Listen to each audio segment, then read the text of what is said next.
clases para nuestro intensivo triple gradiente descendiente que habíamos visto el pasado miércoles, que consiste. La contracción uterina es más intensa en el fondo. Comienza en uno de los marcapasos, que es cerca al fondo, pero no es necesariamente el fondo, pero ahí comienza. Y la propagación es hacia abajo, por eso es que es descendente. Estas tres particularidades hacen el triple gradiente descendiente, ¿no? Podemos encontrar anomalías en esta hermenéutica en relación a la contracción. Tenemos primero las anomalías de pecado, ¿ya? En el cual dice que ambos marcapasos van a trabajar durante un trabajo de parto. Esto va a lograr que que se llama existe una buena coordinación para la contracción, que la polarización no sea la adecuada hacia abajo y muchas de las veces es insuficiente, ¿no? El útero, siempre y cuando ambos marcapasos empiecen a trabajar. Ya esa es la incoordinación de primer grado.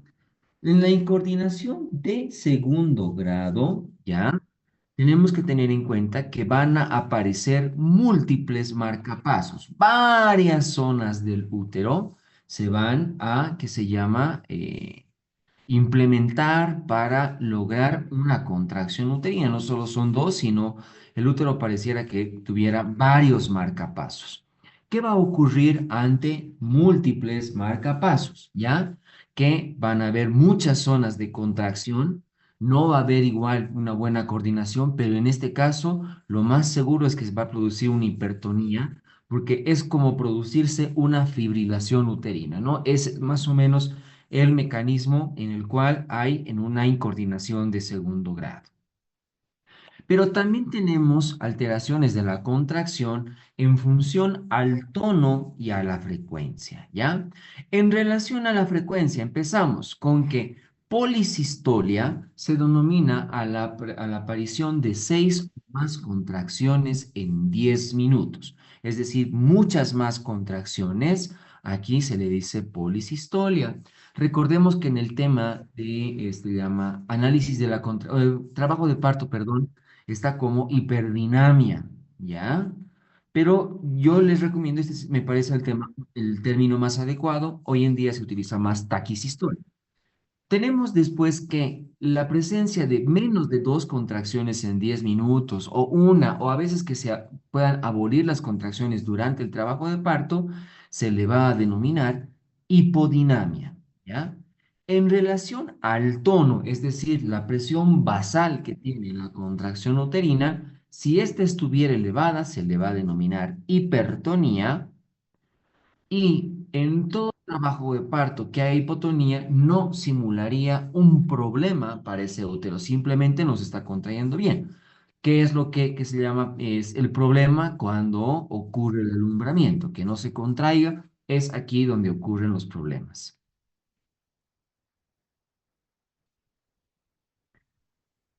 Tenemos presentaciones deflectadas al momento de la evolución del trabajo de parto y que por ende tienen su implicancia en el mecanismo de trabajo de parto, ¿ya? Tenemos el primero, que es la presentación de cara, ¿ya? Es este último en la imagen. Si logramos ver que se llama el plano de presentación, va a ser el submento bregmático, ¿no? Vemos del mentón hacia el bregma. Casualmente, esta presentación mide 9,5 centímetros, al igual que el suboccipito frontal, o el suboccipito pragmático, perdón, que habíamos visto en el trabajo de parto. De todas las presentaciones, esta es la que probablemente pudiera ir a parto, dice la literatura, ¿ya? El punto de referencia va a ser el mentón en la presentación de cara. ¿Cuáles los agentes etiológicos que puedan hacer de que haya una presentación de cara? Por lo general son tumores o malformaciones, ¿no? Miomas, que se llama útero bicorne. De todos modos, también el mismo producto puede, que se llama, presentar una deflexión, es decir, una extensión bastante marcada al momento de la rotación durante las 34 semanas de embarazo, ¿no? Que sabemos que el producto puede rotar para que se haga la presentación cefálica, ¿no? Aquí se produce una extensión y por eso se produce que se llama esta presentación de cara. Al momento de realizar el diagnóstico, nos ayudan mucho las maniobras de Leopold, ¿ya?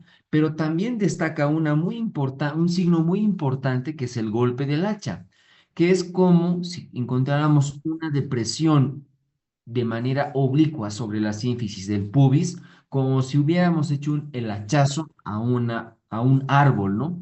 De ahí radica justamente el nombre de golpe del hacha.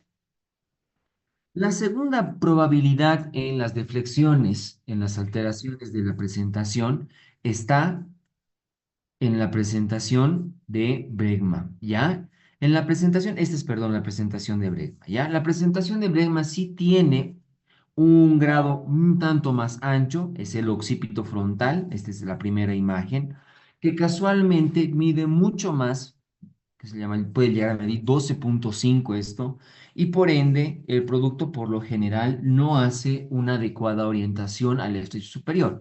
Por eso es que lo ideal sería que se termine por cesárea esta presentación, ¿ya?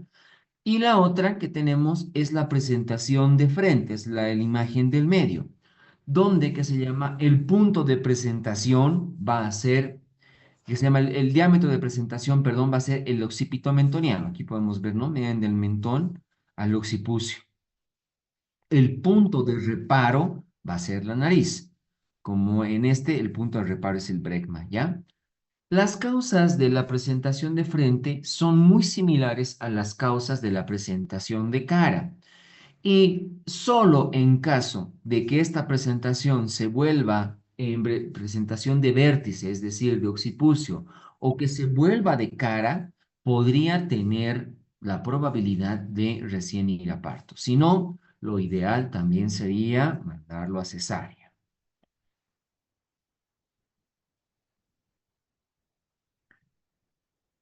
La otra causante para una distocia durante el trabajo de parto, pero por sobre todo en el periodo explosivo, es la presentación podálica.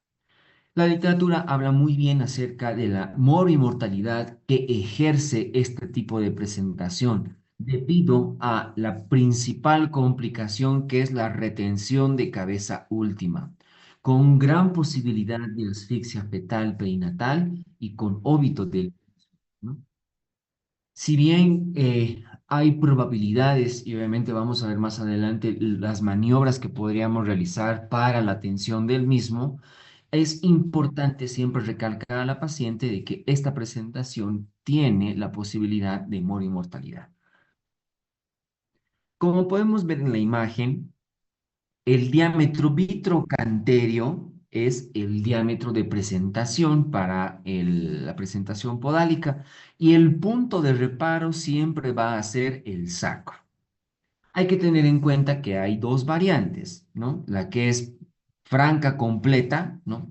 O es como su libro les dice que es una presentación pseudo en cuclillas, porque las extremidades inferiores están flexionadas unas sobre otras y es muslo sobre el abdomen. A diferencia de la presentación incompleta o la versión extendida, donde las extremidades inferiores están extendidas e inclusive están sobre el tronco, ya no están solo sobre el abdomen. La más frecuente es la de nalgas pura o completa en un 60% y en un 40% es la variante incompleta o que se llama la que no es de la franca, ¿no? Hay que tener en cuenta que cómo podemos realizar el diagnóstico de una presentación podálica, lo hacemos mediante las maniobras de Leopold. Recordemos que la primera y la tercera maniobra de Leopold se encargan de ver el polo que existe tanto en la parte superior como el que está en relación al estrillo superior. Palpar en el fondo uterino, una que se llama superficie más pequeña que pelotea, que es firme, ¿ya? Que no es de bordes irregulares, hablaríamos que en el fondo se encuentra, en el fondo uterino, se encuentra la cabeza. Por ende, lo que se encuentra abajo sería justamente el extremo podálico. Por lo tanto, la presentación sería podálica. Mientras que con la tercera maniobra de Leopold encontraríamos un polo ancho, un polo no regular, un polo que no pelotea. La presentación se corrobora siendo que fuera podálica.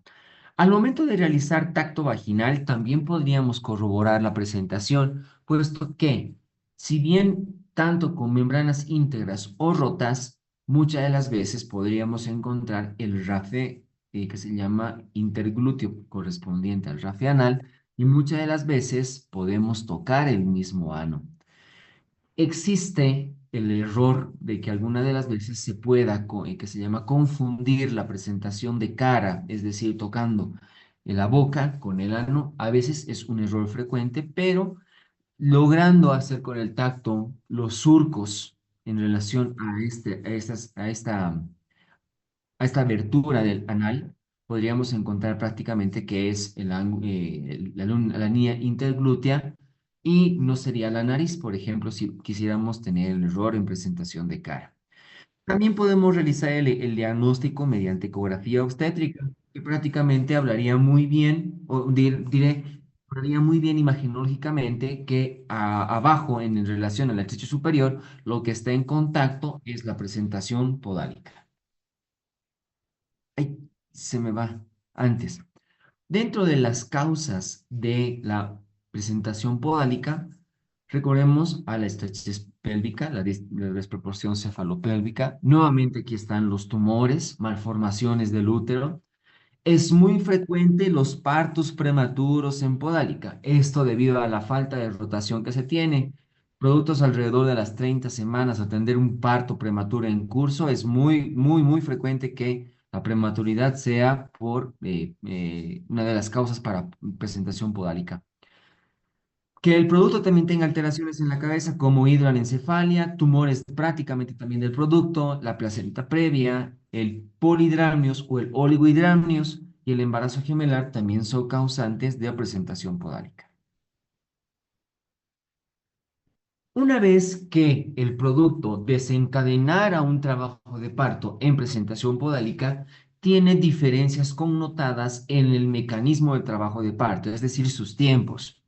Hay que tener en cuenta que el primer tiempo es la acomodación de las nalgas al estrecho superior y esto por lo general va a ser por apelotonamiento, destacando que el diámetro vitrocanterio es el que se va a orientar primordialmente. Una vez que se oriente, va a ocurrir descenso común, no hay aquí asinclitismos, nada, porque las nalgas por apelotonamiento suelen bajar, aunque la biografía también les dice que a veces primero desciende una nalga y luego por el apelotonamiento mismo desciende la otra nalga.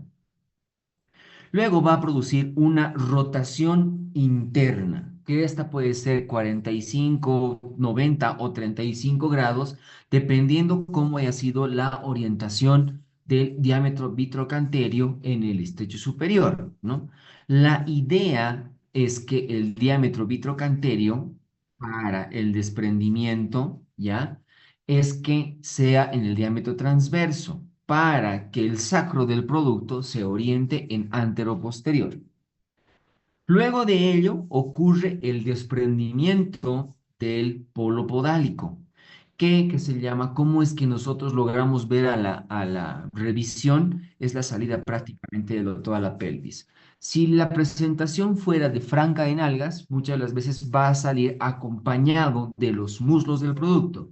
Si es que la presentación fuera de nalgas incompletas, es decir, la no franca, vamos a ver que las extremidades inferiores todavía van a estar pendientes de la vulva y se ve un signo típico como de una B dentilabial a la expulsión. De todos modos, una vez que sale, ocurre la rotación externa de las nalgas que sirve para ¿qué se llama? La acomodación del diámetro de los hombros, ¿no? Para que sea el diámetro biacromial. Este es un coincidente. Luego ocurre el descenso de los hombros y aquí después rotan, hay una rotación interna de los hombros que casualmente es para que los hombros se orienten también en anteroposterior. En el desprendimiento de la cabeza, digo, de los hombros, ocurre el descenso de la cabeza. Posteriormente es la rotación externa de los hombros, correspondiente a la rotación interna de la cabeza, para que ahora la cabeza, es decir, el occipucio, se oriente también, que se llama, hacia el pubis de la paciente, y terminamos con el desprendimiento de la cabeza. Si tienes variantes, el mecanismo de trabajo de parto en podálica. Lo ideal es que la tensión de un trabajo de parto en podálico sea lo más espontáneo posible, que, que la mano humana no interfiera, porque es donde suelen ocurrirse la mayor proporción de distocias. De todos modos, es importante saberlas.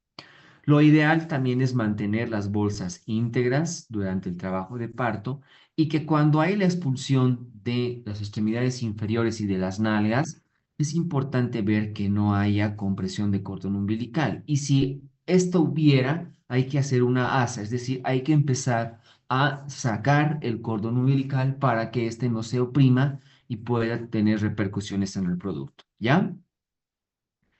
La primera maniobra que se debe realizar durante la extracción de un trabajo de parto en podálica es la maniobra de Pajot. Esto sirve cuando no hay el descenso de los hombros.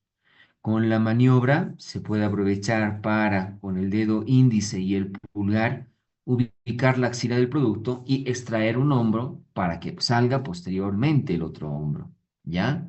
Tenemos también la maniobra de Rojas, que consiste en girar el producto siempre que se llama apoyando los pulgares sobre las nalgas del mismo o parte de la unión de las nalgas con la pierna del producto, esto para evitar lesiones del riñón fetal, ¿ya? Pero es ejercer una rotación de 180 grados para desimpactar un hombro, volver a rotar para la desimpactación del otro hombro, ¿no? En eso consiste la maniobra de Rojas. Estas dos son siempre y cuando no se puedan desprender los hombros. Una vez que se ha desprendido los hombros, la maniobra más utilizada para la tensión del parto en podálica es la maniobra de Brach, que consiste prácticamente es en darle una voltereta al producto, tratando de orientar las nalgas hacia el abdomen de la paciente. Alguien puede ayudar ejerciendo una ligera presión sobre el fondo uterino para la salida de la cabeza. Si es que hubiera retención de cabeza última, la maniobra que podemos utilizar es la maniobra de Mariseux, que consiste en apoyar el abdomen del producto sobre la mano, una de las manos del operador, y que esta mano vaya en orientación hacia la boca fetal. Con ello se produce mejor flexión de la cabeza para que ésta pueda ser remitida, ¿ya? Hay que tener en cuenta que la retención de cabeza última es la complicación obstétrica que menos quiere pasar un obstetra debido a la alta tasa de mortalidad que tiene para el producto. Las causas de una retención de cabeza última es la desproporción cefalopélvica, que no haya una dilatación adecuada, porque a veces en 9 de dilatación sale todas las nalgas, pero no es una dilatación suficiente para que salga la cabeza. Prácticamente le hace como una guirnalda a la cabeza y ya no puede salir. Las deflexiones del producto, es decir, que hagan extensión y una falta de la rotación interna, también, que obviamente de la cabeza, hace factores para la retención de cabeza última. ¿Qué es lo que sugiere la bibliografía? Uso de forceps con mayor tasa de morbilidad para ambos, realizar un corte del cuello del útero seriado, mayor tasa de hemorragia, es bastante complejo. Por eso es que dentro de las recomendaciones probablemente a veces está interrumpida necesaria, salvo que no hayan condiciones para esta, ¿no? Otro que se llama de las alteraciones del producto es la presentación de tronco, que en realidad debería llamarse la situación de tronco, ¿no? Pues o la situación transversa, que se llama dentro de las causas para una presentación de hombro o situación transversa, está la multiparidad, malformaciones del útero y también las fetales. ¿ya? La estrechez pelviana, la prematurez, el gemerar, la placenta previa y polidramus prácticamente similares a las también del podálico. En el parto un trabajo de parto en situación transversa, el punto de reparo va a ser el acromión. Y el acromión, debido a cómo está el producto, solo va a tener variantes anteriores y posteriores, porque no le da chance para rotar todo el diámetro del estrecho superior. Por ser una situación prácticamente plana, es incompatible con un trabajo de parto. Siempre la situación transversa, es decir, la presentación de tronco, debe terminar en cesárea, ¿ya? Dentro de las complicaciones primordiales, no solo de la presentación de tronco, también puede ser del podálico, pero es más predominantemente en de tronco. Está el prolapso de cordón umbilical, que haya una amnionitis, ¿ya? Que haya una hiperdinamia, que el útero no logra expulsar el producto, que se ubite, que haya rotura uterina y que también haya muerte materna. Es más, dentro de la muerte fetal justamente existe la complicación de la presentación de tronco abandonado, que dice que no es la ruptura de bolsas con un producto en situación transversa, con prolapso de cordón umbilical y el cual se ubita. No se hace nada y conforme pasa el tiempo, produce mayor chance de rotura uterina, de desprendimiento prematuro de placenta no inserta, de coagulación intravascular diseminada, y es una alta tasa de mortalidad materno-fetal, ¿ya? Tenemos también a la par las oblicuas, que prácticamente son lo mismo que una presentación de tronco. La situación oblicua hace de que de la presentación fetal se oriente hacia uno de los fosas ilíacas, y prácticamente las complicaciones también son las mismas que la presentación de tronco. Siempre, en todo caso, en cualquier presentación, ya digo, en cualquier situación, ya sea transversa o oblicua, en el cual ocurra un prolapso de cordón umbilical, lo ideal es la inmediata expulsión del producto. Donde si hay condiciones de parto, borramiento y dilatación completa, se podrá intentar, pero, que se llama así, es que no, es la restitución del cordón umbilical y prácticamente ir a cesárea. No sugiere ya la literatura realizar una versión interna, debido a que también trae bastantes complicaciones para el producto y también para la madre.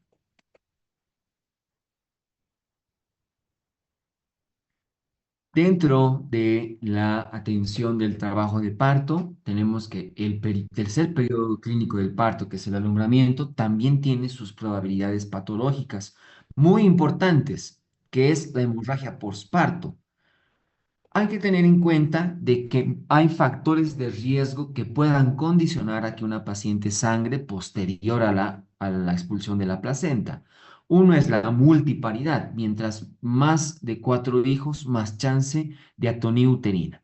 El embarazo múltiple por sobredistensión, igual para inercia uterina, o atonía es lo mismo, y que se llama situaciones de sobredistensión, macrosomía, polidramnios, el mismo gemelar, hace más chance de atonía uterina. Procedimientos quirúrgicos previos, cesárea previa. Trabajo de parto prolongado, también para atonía uterina. La presencia de tumores, ya la presencia de infecciones, la coriamionitis hace que un útero no se logre contraer muy bien, y las alteraciones de la placenta. Todas estas pueden condicionar a que aparezca una posibilidad de hemorragia posparto. Que la literatura nos dice de que una hemorragia mayor a 500 cc condiciona en parto para una hemorragia posparto. En cesárea puede ser que sea mayor a 1000, pero está colocando para parto mayor a 500 este libro.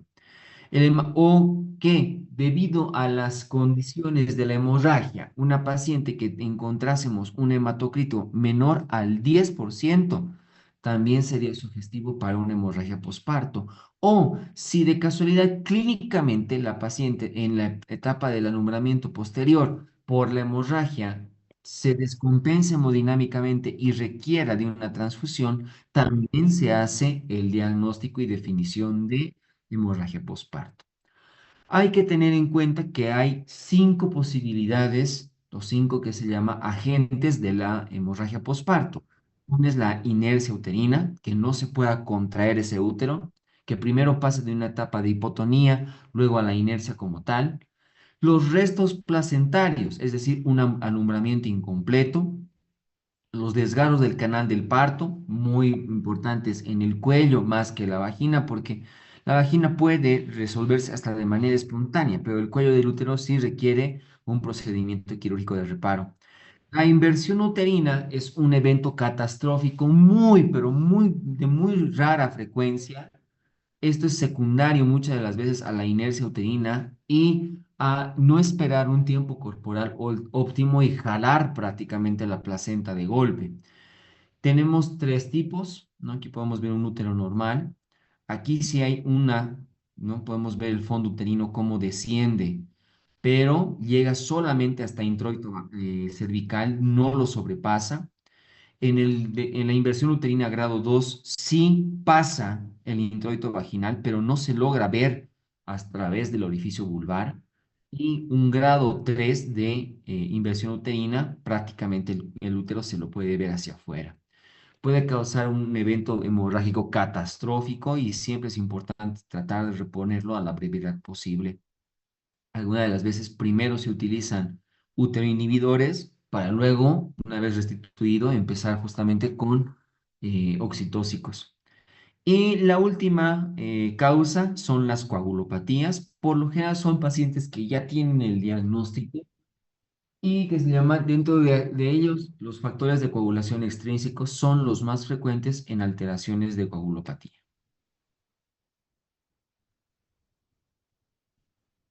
Una vez que se realiza el diagnóstico, ya tenemos que tener en cuenta que hay que saber actuar. Pero antes de ello, primero hablemos un poquito de los accidentes de la placenta. Tenemos la inserción anómala con penetración anormal de las vellosidades coriales. Una de estas se llama placenta acreta, donde la placenta prácticamente y las vellosidades llegan hasta miometrio, pero no es penetrado el mismo. Placenta increta, donde hay penetración miometrial, pero respeta la serosa, mientras que la placenta percreta invade serosa y hasta inclusive puede invadir órganos vecinos. ¿Qué se llama para el diagnóstico? Por lo general la placenta no sale, se presenta bastante grado, es muy profusa y por lo general el tratamiento para estas variantes siempre es la histerectomía, ¿ya? Una vez hasta incluida por estas causas que se llega al momento del alumbramiento, sale la placenta y empieza la hemorragia con las definiciones que habíamos visto, lo ideal es saber manejarla. Uno es la administración de oxitóxicos. Tenemos tres tipos. Oxitocina, que ya habíamos visto con la clase pasada, la dosis máxima siempre de la utilización de oxitocina son las 40.000 unidades. Podemos utilizar ergotamínicos como la metilergonobina. Esta última, más sin embargo, debido a que va a producir contracción no solo muscular, sino también de vaso sanguíneo, es imprescindible no administrarlo en pacientes con hipertensión. Y también podemos utilizar prostaglandinas sintéticas como misoprostol, ¿no? Desde la dosis a veces de 400 microgramos, ya sea vía sublingual o vía vaginal u oral, digo rectal, para controlar la hemorragia. Maniobras intervencionistas, perdón, como la compresión de la aorta, ¿ya? Que se llama, es mejor realizar una elevación de el útero y hacer la compresión de la aorta. También se puede realizar taponamientos con el puño dentro del útero o con una compresa, aunque estas últimas están ya en desuso para evitar cuadros de infecciones. Si es que no se funcionara, también se pueden realizar procedimientos quirúrgicos, ¿no? Como ligaduras de la arteria uterina, la arteria ilíaca interna, y si así inclusive no funcionara, el útero prácticamente está muerto, no se contrae y sigue sangrando, prácticamente se puede llegar a la histerectomía. Hay que recordar también que una de las complicaciones de la hemorragia masiva es el síndrome de Sheehan, que es una necrosis de la glándula pituitaria, que ese tipo de pacientes, una vez que recuperan, van a presentar ausencia de lactancia, ausencia de menstruación, es decir, amenorrea, y también pueden tener datos de hipotiroidismo. Son pacientes que se utiliza prácticamente hormonoterapia, incluida hormonas tiroideas, de por vida en este tipo de pacientes.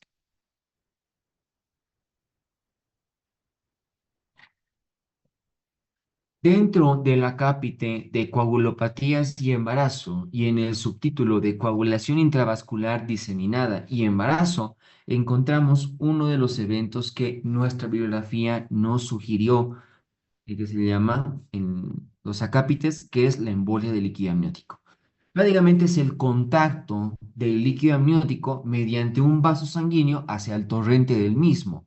Por ende, que se llama el líquido amniótico, se va a embolizar rápidamente y puede producir múltiples émbolos. Es un evento igual catastrófico de rápida instalación. Los pacientes pueden llegar a fallecer en minutos una vez instalado, ¿ya?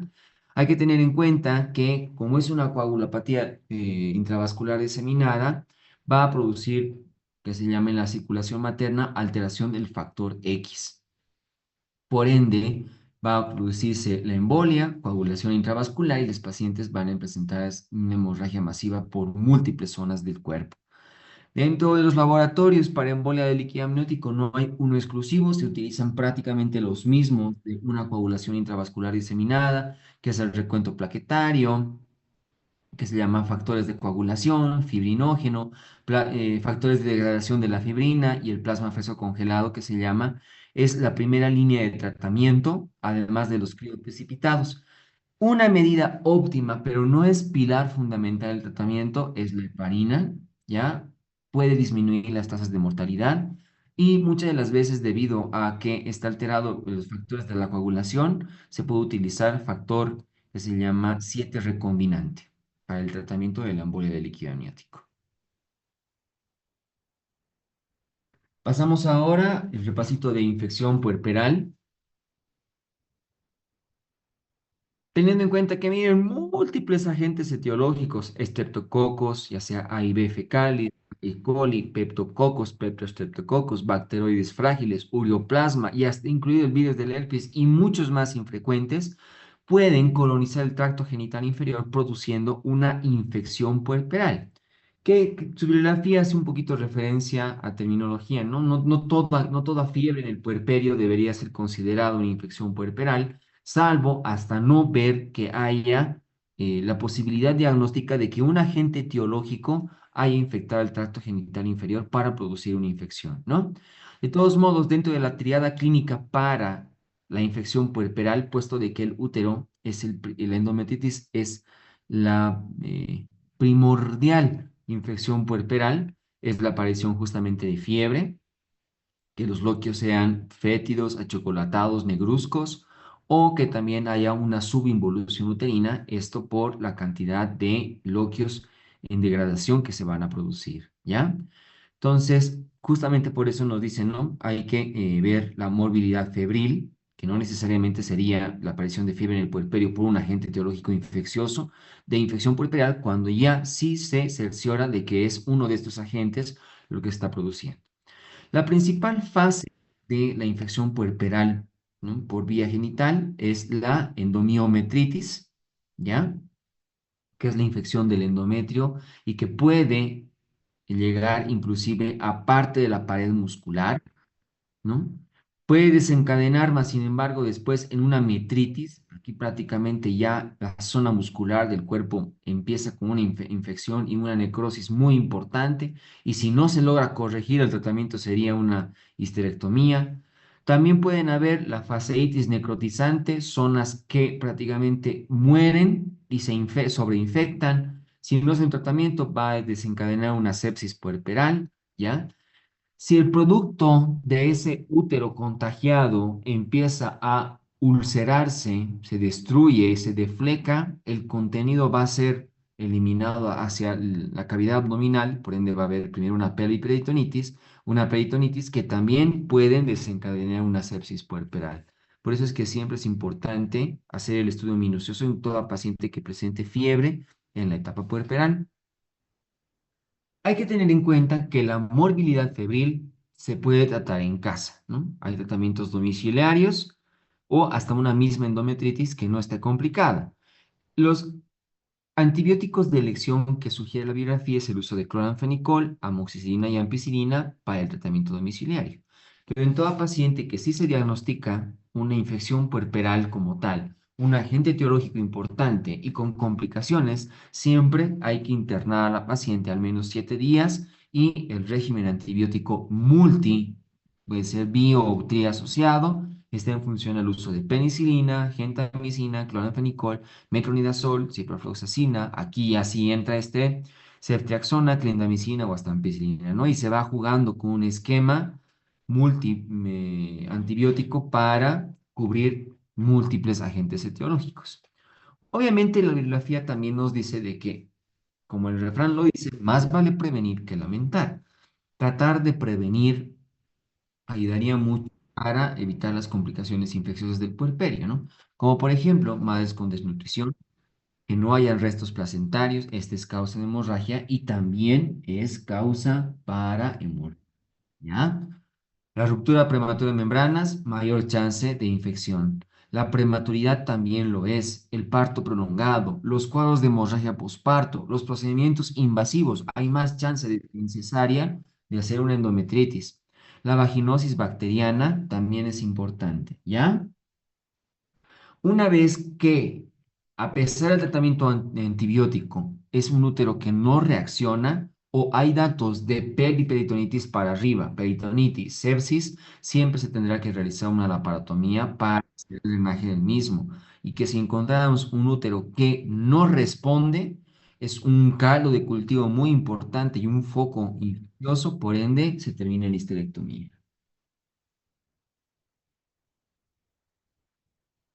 Dentro de las variantes para infección puerperal también está la sacroiliitis séptica, que es una infección de la articulación sacroiliaca, más preferentemente en las atenciones posparto, y donde el agente etiológico primordial es el Staphylococcus aureus, que adquiere la articulación, ¿no? Aquí podemos ver cómo está afectada en una tomografía.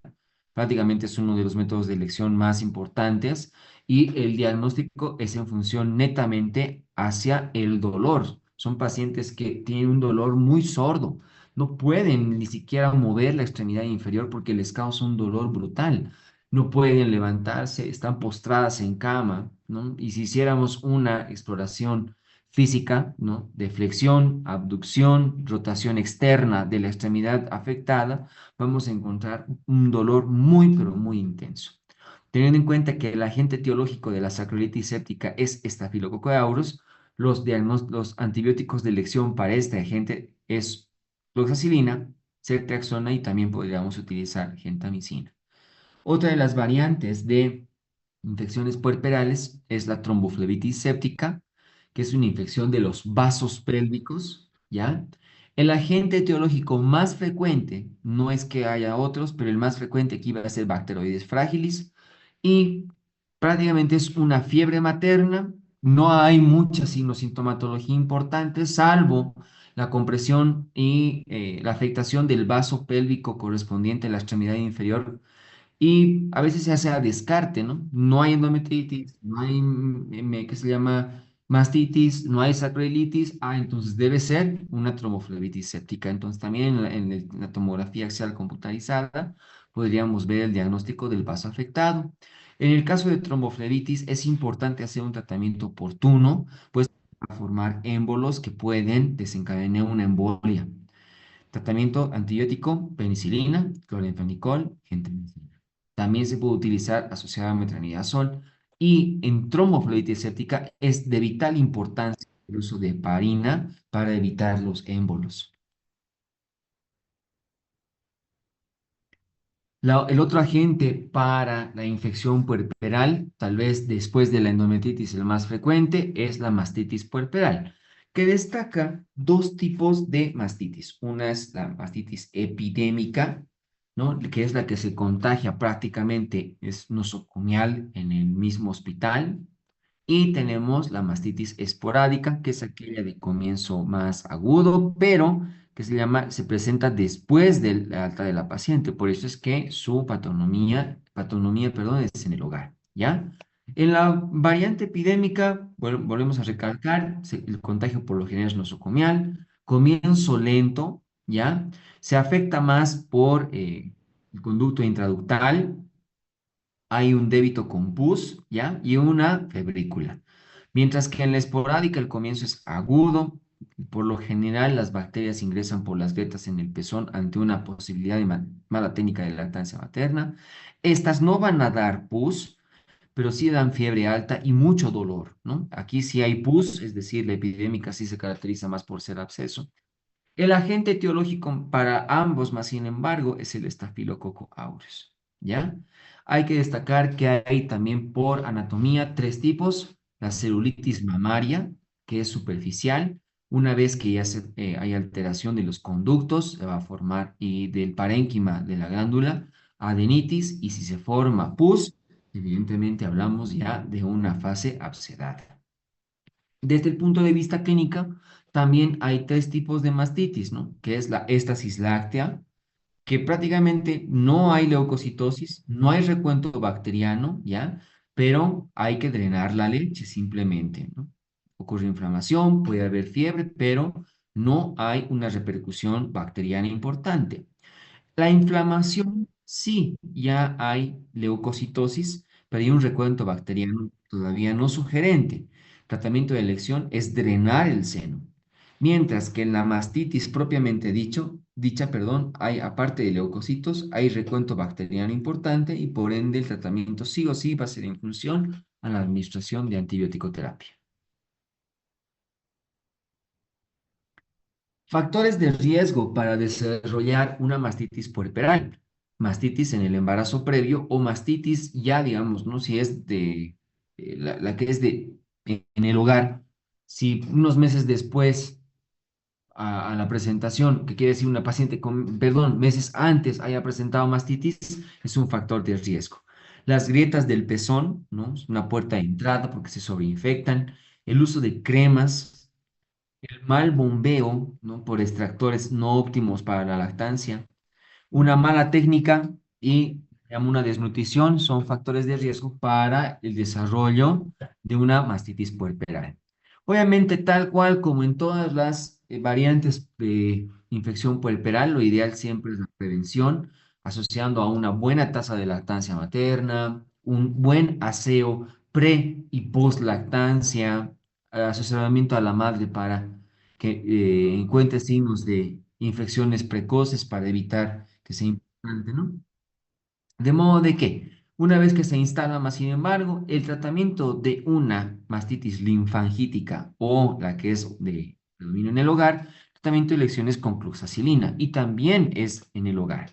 Mientras que en un absceso, general siempre es hospitalizarla, el drenaje quirúrgico y también se puede utilizar el mismo antibiótico puesto que mantienen el mismo agente etiológico.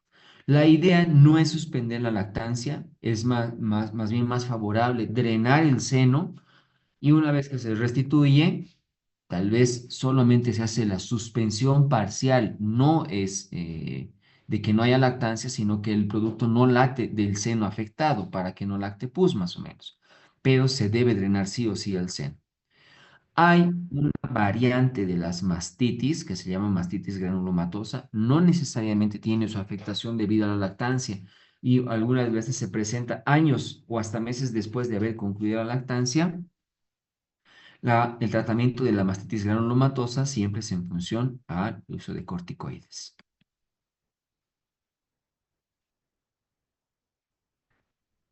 Hay complicaciones del proceso infeccioso, ¿no? La idea no es llegar a un choque séptico con complicación hemodinámica del paciente para justamente evitar la mortalidad de la paciente. Dentro de las complicaciones, de todos modos, destacamos la septicotoxemia por perfringens, ¿no? Clostridium perfringens, Clostridium welchi, es una bacteria que es letal, ¿no? Puede producir igual altas tasas de mortalidad en muy corto tiempo. Para el diagnóstico podemos ver que hay la presencia de ictericia e hemoglobinuria. La fases es bien típica, son pacientes que en zonas están amarillas, en zonas están pálidas y también produce cianosis por consumo del oxígeno y también hay zonas de cianosis en la cara, ¿ya?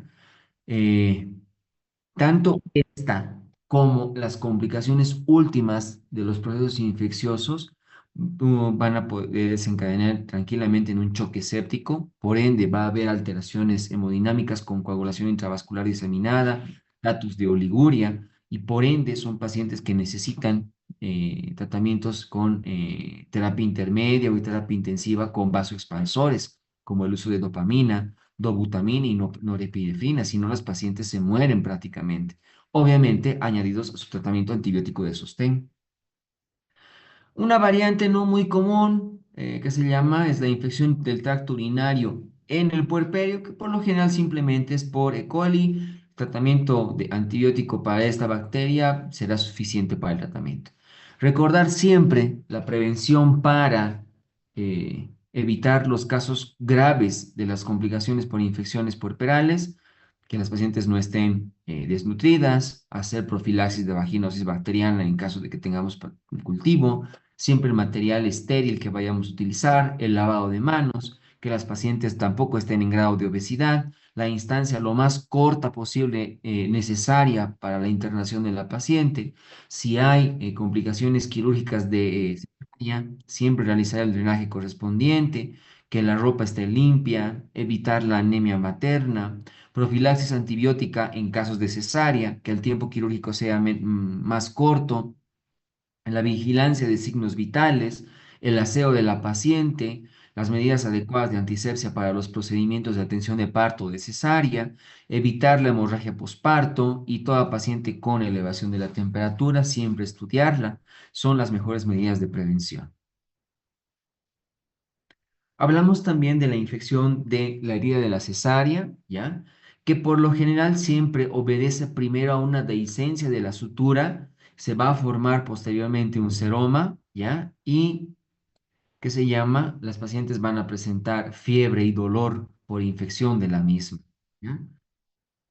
Debido a los agentes etiológicos tal vez más cercanos a la piel y parte del tracto genital inferior, la bibliografía les dice de que los antibióticos de elección para las infecciones de la piel en infección de herida de cesárea es el uso de cloranfenicol, la clindamicina y el metronidazol. De todos modos, también hay otras variantes para el tratamiento, ¿no? El uso de miel, el uso de apósitos, la curación con solución fisiológica, el uso de los antibióticos correspondientes, el uso de antiséptico y hasta inclusive, ¿no? Porque el tejido fácilmente se puede necrosar, se puede utilizar larvas de insectos, porque las larvas se encargan de comer el tejido muerto. Una vez que se tengan buenos márgenes quirúrgicos libres de infección, una vez que se tengan que se llama libre de débito, siempre se debe hacer una resutura de la herida de cesárea. Factores que pueden predisponer a la infección, factores inmunológicos, baja defensa en la paciente, sobreinfección de las bacterias, condiciones locales y generales, que quiere decir mal aseo, mal drenaje, que se llama también mal, en relación a la mala técnica quirúrgica, mala técnica de antisepsia, mayor tiempo quirúrgico, son condicionantes para la infección de la cesárea. Y una variante también es la fasciitis necrotizante, que característicamente es a base de una herida infectada, pero no demuestra datos importantes, sino que altera la fase superficial y profunda y el tejido inferior a la piel se muere prácticamente. Dentro de los agentes etiológicos destacan prácticamente los mismos en el tracto genital inferior. Streptococcus, Staphylococcus aureus, E. coli, Proteus, Pseudomonas, Peptococcus, Bacteroides fragilis y el Clostridium también está, ¿no? Para el colmo, como se muere el tejido, hay una hipoestesia, las pacientes no logran sentir la zona donde está afectada, el color se vuelve violáceo negruzco debido a que el tejido se muere prácticamente, y son pacientes que hay que hospitalizarlas con un buen balance electrolítico, utilizar antibióticos, que como vemos todos estos agentes siempre es combinado en relación a penicilina, clindamicina y metronidazol, y hay que debridar todo este tejido muerto en la fasciitis necrotizante.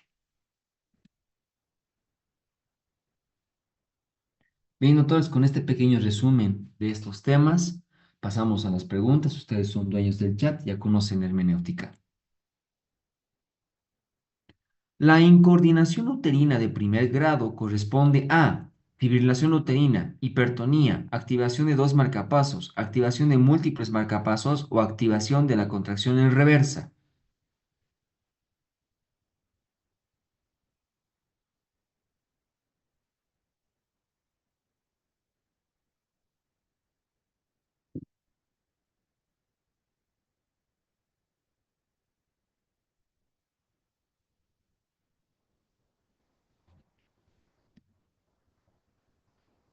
Sí, es la activación de los dos marcapasos. En coordinación de primer grado presenta un útero funcionalmente dividido en dos partes, cada uno de los cuales obedece a un marcapaso. Este sincronismo tiene efectos típicos en el registro de la presión amniótica. Imaginemos un marcapaso derecho inicia una onda, ¿no? No se produce un buen trabajo de parto. Una de las siguientes no es causa de endometritis puerperal. Ruptura prematura de membranas, vaginosis bacteriana, hemorragia posparto, parto pretérmino o alumbramiento con maniobra de Credé.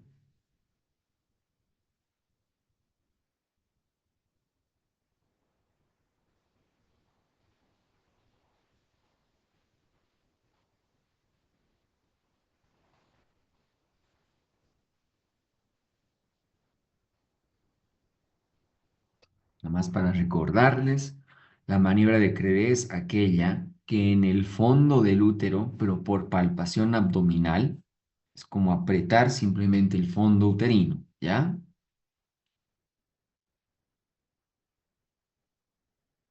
No, pues así ya cambiamos la respuesta, ¿no? Vamos, agentes causales para, aquí sí, la respuesta era alumbramiento con maniobra de Credé porque esta maniobra no es invasiva, ¿ya? Vamos con agentes causales para infección puerperal, restos placentarios, cuerpo extraño vaginal, el parto prematuro, la ruptura prematura de membranas, la infección ovular, trabajo de parto prolongado, hemorragia posparto, métodos invasivos, extracción manual de la placenta, tactos vaginales a repetición y la vaginosis bacteriana. Así que aquí la medida de Credé no es invasiva, así que no pasa nada. El punto de reparo en una situación transversa es el mentón, el acromión, la articulación temporomandibular, el húmero o la... Ay, perdón. Ahí está una respuesta que no tenía que estar. De todos modos, también no es válida.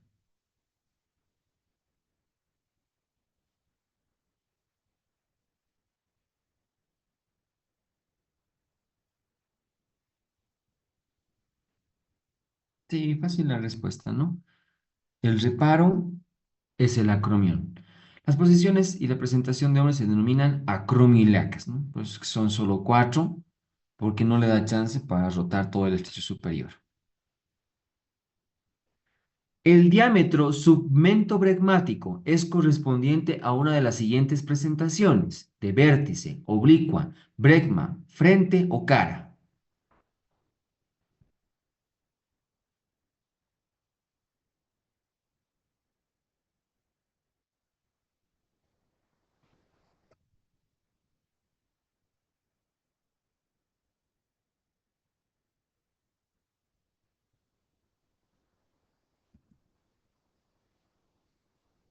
Muy bien, presentación de cara. El diámetro que ofrece esta presentación al estrecho superior de la pelvis es el submentobregmático, que mide 9,5, ¿no? Por eso es que esta tal vez también tiene mejores perspectivas para ir a parto. El tratamiento de elección de una metritis puerperal es histerectomía, legado sistémico, reposo absoluto, antibióticos domiciliarios o anticoagulantes.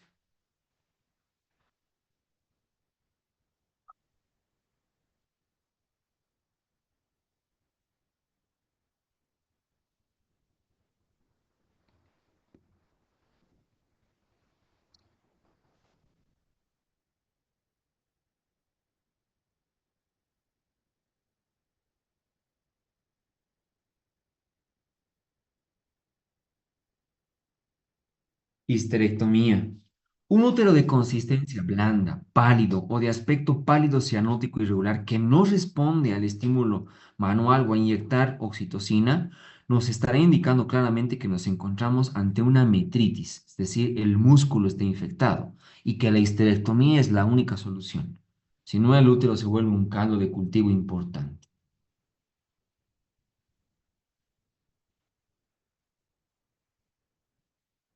En un parto podálico, la rotación externa de los hombros coincide con rotación interna de las nalgas, rotación interna de la cabeza, descenso de la cabeza, rotación externa de las nalgas, orientación de la cabeza al techo superior.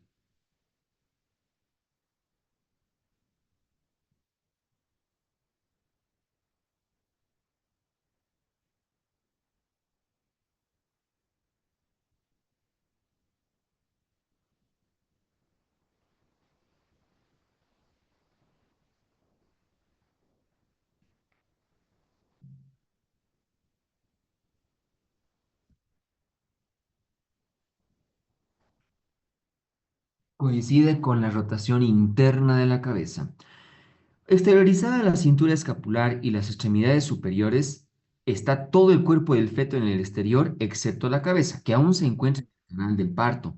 Los hombros, el diámetro umbilical, deben rotar en 90 grados, ubicándose paralelos al diámetro biisquiático para que la cabeza ejecute su rotación interna, es decir, para que la sutura sagital se ubique en el diámetro antero-posterior. La cabeza se tiene que colocar debajo del pubis. El punto económico, ¿no? En este caso sería el occipucio. La disminución de la frecuencia de las contracciones se denomina polisistolia, hipodinamia, hipotonía, hipertonía o hiperdinamia.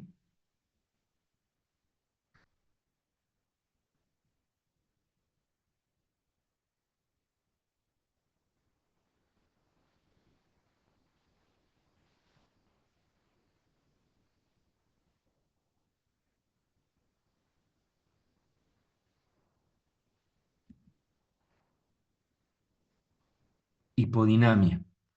También se describen anomalías en la intensidad del tono y la frecuencia que afectan, ¿no? El aumento de la frecuencia se conoce como polisistolia y la disminución se conoce como hipodinamia.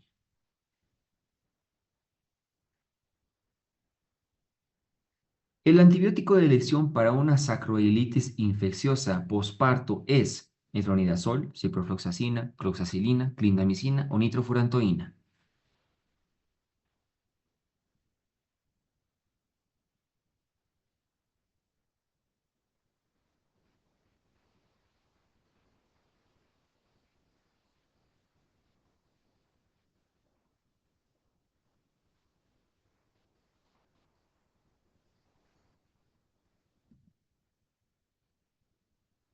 Genial.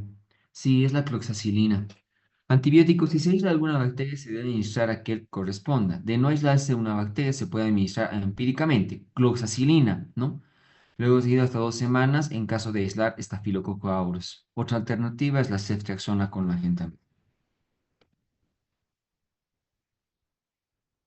La alteración placentaria, donde las vellosidades están adheridas al miometrio sin penetrarlo, se denomina placenta acreta, increta, percreta, génesis de preeclampsia o homologiatiforme completa.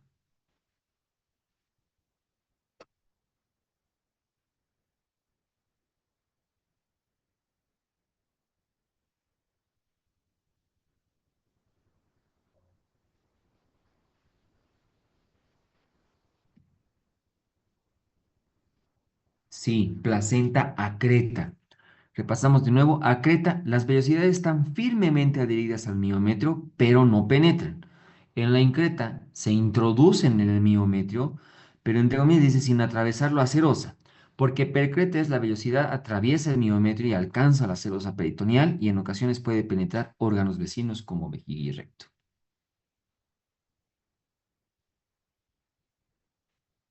La vía de finalización de un embarazo con la presentación de frente es parto vaginal, versión interna, versión externa, cesárea o gran extracción podálica.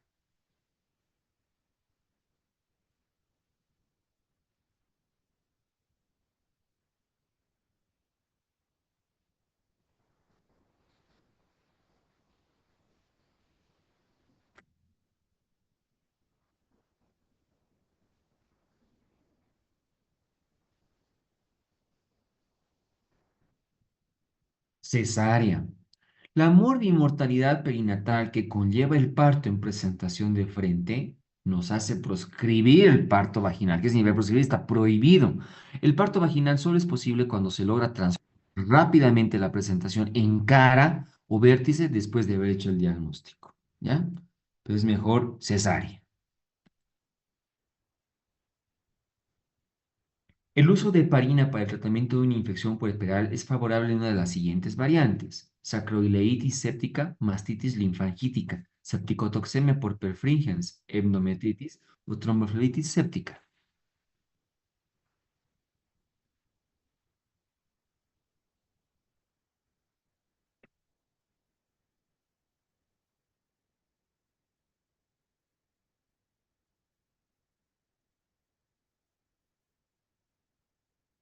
Sí, igual sencillita esta. En la tromboflebitis séptica. La rápida respuesta a la heparina en horas o al tardar al día siguiente permite confirmar el diagnóstico. Ocasionalmente, la ecotomografía axial computarizada puede ser de ayuda en el diagnóstico cuando la clínica no es clara y no se logra determinar la causa de fiebre puerperal. No solo se tiene buena sensibilidad cuando se ven afectados vasos pelvianos.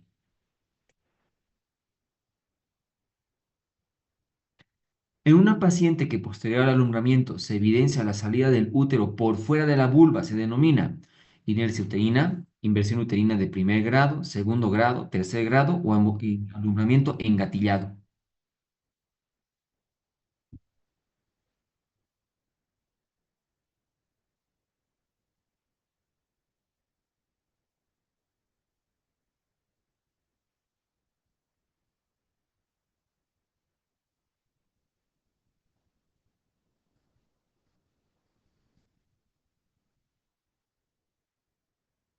Muy bien, inversión uterina de tercer grado. La inversión uterina corresponde a una invaginación del fondo y el cuerpo del útero en la cavidad. Se clasifica de acuerdo a la extensión de la inversión, ¿no?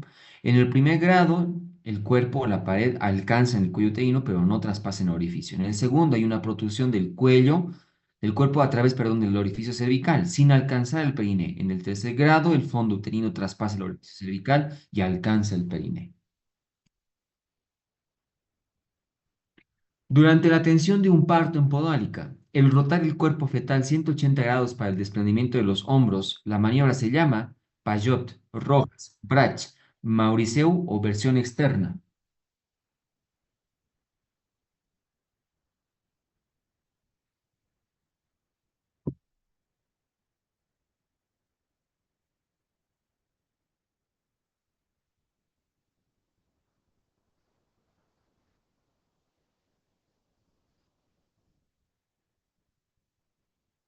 Muy bien, maniobra de Rojas.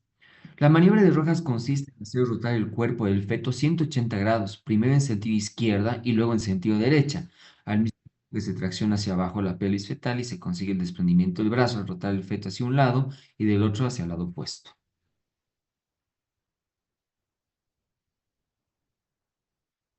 La infección de los conductos galactóforos y acinos es correspondiente a celulitis mamaria, masquitis linfangítica, absceso mamario, adenitis o estasis láctea.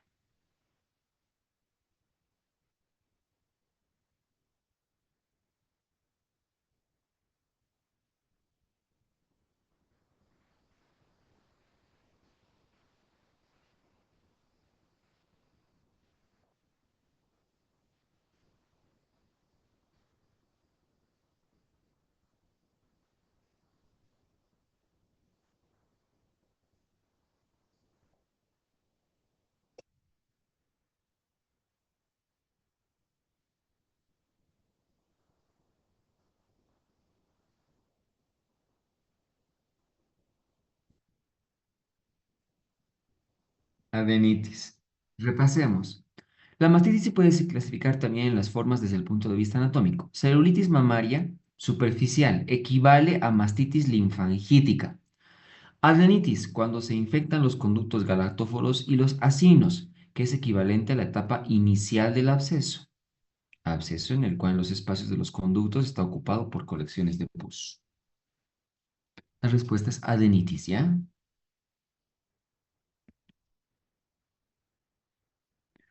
Uno de los siguientes medicamentos utilizados en hemorragia postparto está contraindicado en pacientes con hipertensión: oxitocina, misoprostol, prostaglandinas, reposición hídrica o la metilergonomina.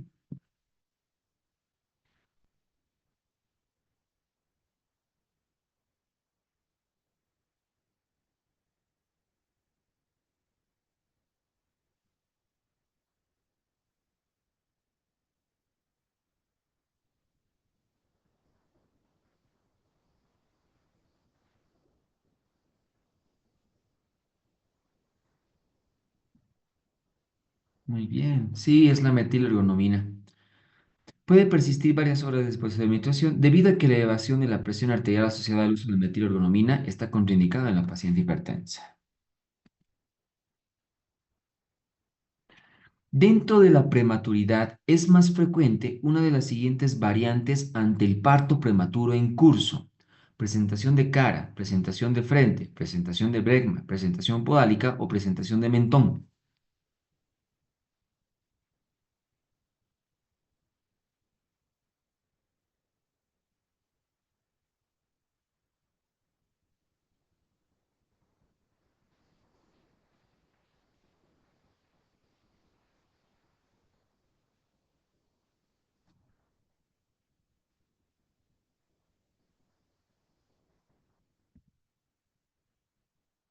Bien, presentación podálica. La presentación podálica es más corriente durante el embarazo que al inicio del trabajo de parto y es bastante frecuente con anterioridad a las 34 semanas de gestación. En el feto pequeño y de polo cefálico se da rápidamente el polo podálico y llega a ser por consiguiente el polo de mayor ovoide fetal. La presencia de hemoglobinuria en una infección puerperal, perdón, es característico del siguiente agente: Clostridium perfringens, E. coli, Gardnerella vaginalis, Staphylococcus aureus o estreptococo del tipo C.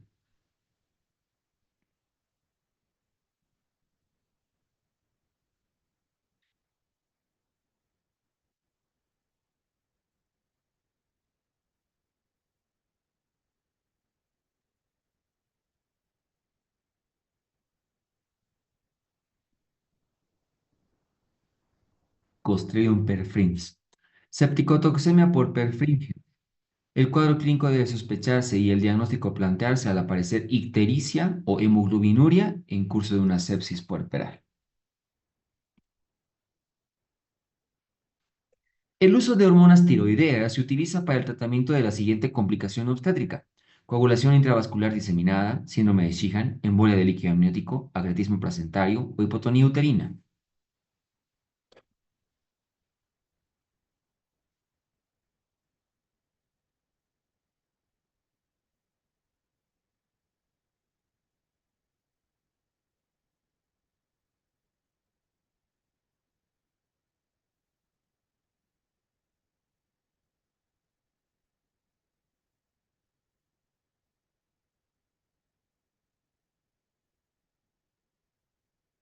Sí, síndrome de Sheehan.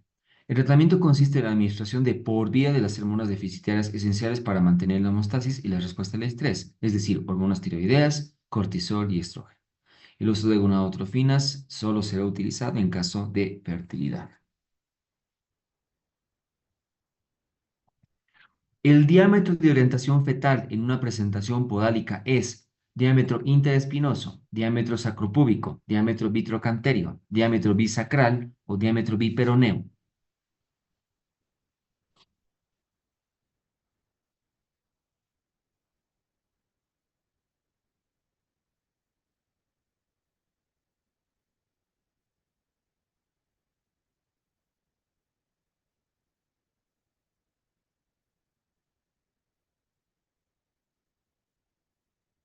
Diámetro vitrocanterio.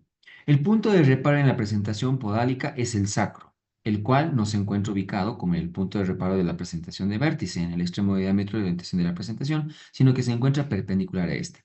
Es decir, que cuando el punto de reparo del sacro se ubica, por ejemplo, en uno de los diámetros del órbito de la pelvis, el diámetro vitrocanterio es el diámetro de orientación, se ubica en el otro diámetro oblicuo de los 90 grados. La alternativa terapéutica para el embolia de líquido amniótico es Penicilina más gentamicina, metadona, infusión de oxitocina, plasma fresco congelado o prostaglandinas sintéticas.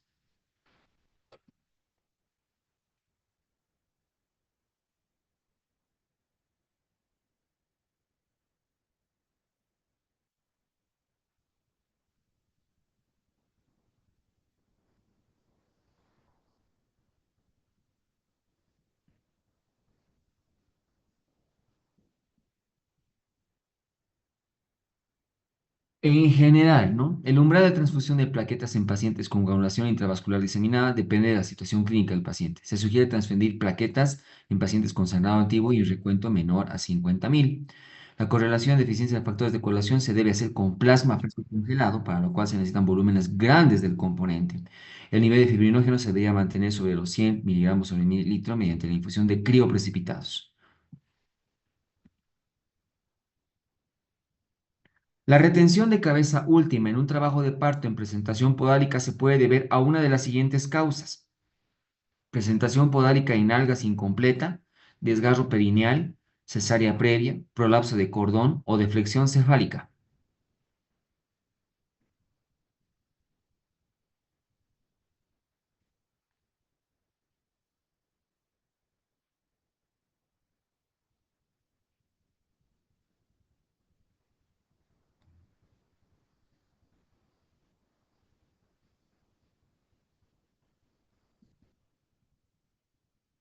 Sí, muy bien, la deflexión cefálica. La retención de cabeza última se puede producir por alguna de las siguientes circunstancias: desproporción cefalopelviana, dilatación cervical incompleta, deflexión cefálica o falta de rotación interna, que no vaya a occipita púbica la rotación. Bien, doctores, como de costumbre, yo agradecido a ustedes.